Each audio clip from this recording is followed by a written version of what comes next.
Good afternoon, everyone. This is Superintendent of Schools Curtis Coates with our weekly update for the Goshen School District. We've just wrapped up a fantastic week for our homecoming week at both our middle school and our high school.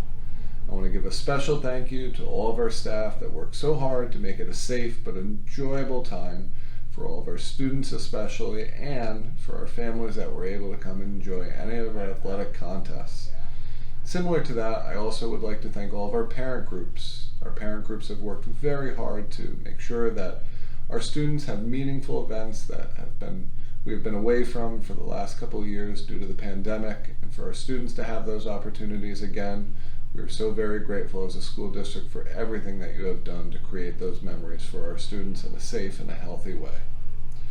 On the academic side of our house, as I previously shared, our benchmark testing is currently underway in all of our buildings, and I encourage our families, should you have questions when your children come home to speak about any of those benchmark tests that they're taking, please reach out to your teachers, to your building administrators, your counselors, and they can answer and address any of those questions and concerns for you.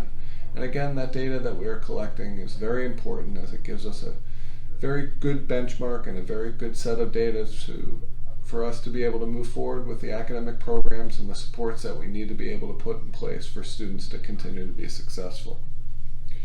I also want to just remind our high school families, you are in the last leg of the race, if you will, in terms of our back to school nights and our open houses.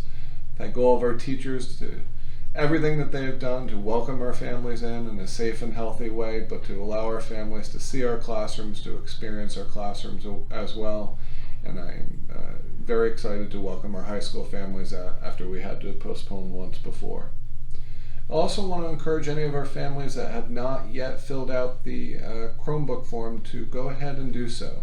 And we are working very hard to make sure in a very responsible way that we are implementing technology back into our classrooms to integrate with in-person instruction again.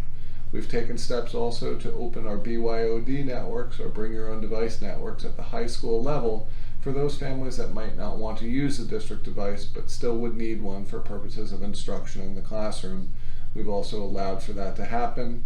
We want to make sure that we're clearly communicating that with our families so that you know that you have that choice as well. Beyond that, have a great week, folks, and thank you for everything.